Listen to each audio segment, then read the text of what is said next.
करनाल में तहसीलदार राजबख्श को गिरफ्तार कर लिया गया है। विजिलेंस की टीम ने छापेमारी कर राजबख्श तहसीलदार को गिरफ्तार कर लिया है। डीटीपी भी पिछले दिनों रिश्वत के मामले में गिरफ्तार किया गया था। उसी मामले में आज तहसीलदार राजबख्श को गिरफ्तार कर लिया गया है। कल दोनों को कोर्ट में पेश किया जाएगा। डीटीपी विक्रम कुमार का दोबारा रिमांड हासिल किया जाएगा। वहीं पंचकुला डीटीपी के घर से प्लाट और फ्लैट के कागजात भी बरामद कर लिए गए हैं। दोनों की मिलीभगत से थी। अवैध कॉलोनियों में रजिस्ट्री डीटीपी देता था, अवैध कॉलोनियों की एनओसी और तहसीलदार करता था रजिस्ट्री। डीटीपी विक्रम कुमार के घर से जो 78 लाख रुपए रिश्वत के बरामद हुए हैं, उनमें से 14 लाख तहसीलदार राजबख्श ने पहुंचाए थे। आपको बड़ी खबर इस समय करनाल से हम आपको दिखा रहे हैं। खबर को साथ के साथ शेयर जरूर करते रहें। जो विजिलेंस के इंस्पेक्टर हैं सचिन, उनसे बात करेंगे और पूछेंगे पूरा मामला क्या है। जो हमने ये डीटीपी साहब को पहले गिरफ्तार किया है, उसी मुकदमे में तहसीलदार राजबख्श को गिरफ्तार किया गया है।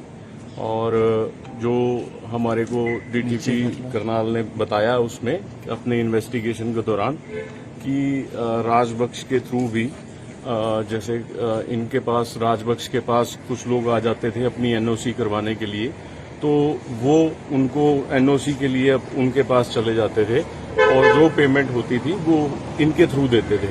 ऐसे ही जैसे डीटीपी साहब के पास कोई आता था और उसका रजिस्ट्री पेंडिंग रहती थी, तो वो अपना इनके पास लाके रजिस्ट्री करवा देते थे और जो भी पेमेंट उसके हिसाब से उनकी आपस की बनती थी वो उनको पे कर देते थे। बेसिकली एक दूसरे से मिल के इस काम को किया जा रहा था। रिश्वत की राशि इनके लिए वो कलेक्ट कर रहे थे, उनके लिए ये कलेक्ट कर रहे थे। तो इसलिए आज फिर उनको गिरफ्तार किया। गिरफ्तारी अब डाल दिया सर तहसीलदार करनाल की गिरफ्तार। और क्या क्या मामला निकल सकता है इसमें? देखो, इसमें मोटी रकम है जो इन्होंने तो तहसीलदार साहब ने डीटीपी के माध्यम से कहीं इन्वेस्ट करने के लिए भी उनको दे रखी है। वो अभी इन्वेस्टिगेशन चल रही है और उसमें आगे कहाँ से पता चला कि तहसीलदार इसमें मिलीभगत है? आपको पता कैसे चला? डीटीपी साहब से डायरी में भी कुछ लिखा हुआ डायरी का एक मामला आ रहा है। वो इन्वेस्टिगेशन का मैटर है, प्लीज वो पार्ट नहीं है। सर कोई अमाउंट बता दे क्या यार, आईडी नीचे रखना सर पेमेंट मैंने इतने का कराया, ऐसा कुछ एक उदाहरण। देखिए, ऐसा है 14.5 लाख रुपए जो हम अभी 78 लाख रुपए की राशि हम पहले ही रिकवर कर चुके हैं। वो राशि में से डीटीपी ने बताया कि जो तहसीलदार ने मेरे को कुछ एनओसीज करवाने के लिए काम लेके आए थे, उसमें से 14.5 लाख रुपए जो ऑलरेडी रिकवर्ड है वो इनके द्वारा दिए गए। तहसीलदार द्वारा दिए गए। सर तहसीलदार से भी कुछ अभी उनको रिमांड पे लिया जाएगा और फिर आगे करेंगे। सर ऐसी बहुत सी रजिस्ट्रियां निकलकर सामने आई है कि 8100 रजिस्ट्रियां जो कराई गई थी, जो पिछले मामलों में जुड़े हुए हैं, उसमें भी शामिल जांच किया जाएगा। उसमें भी बता रहे हैं कई सौ करोड़ का मामला है ये। अभी ऐसा है, इनको आगे रिमांड पे लेंगे। रिमांड पे लेने के बाद आगे उसको इन्वेस्टिगेशन। अब तहसीलदार राजबख्श की गिरफ्तारी हुई है, उसके साथ कोई और भी है? क्योंकि कानून को या पटवारी जो है और भी लोगों के नाम है। तहसीलदार राजबख्श को 14.5 लाख वाला क्या मामला था सर? एक बार फिर से बता दीजिए। दोबारा बता देता हूँ कि तहसीलदार के पास कुछ लोग जो आते थे एनओसी करवाने के लिए डीटीपी से, तो वो लोग जो इनके जानकार थे वो अपना काम करवाने के लिए इनके माध्यम से चले जाते थे। और जो हमारे पास वो राशि वहां से रिकवर हुई है 78 लाख के लगभग जो राशि थी, उनमें से इन्होंने डीटीपी ने अपने रिमांड के दौरान ये बताया कि 14.5 लाख रुपए तहसीलदार के द्वारा लाके दी गई मेरे को और वो ऑलरेडी रिकवर्ड है। सर वो हमारा इन्वेस्टिगेशन सर डीटीपी के पंचकुला घर से भी कुछ रिकवर हुआ है?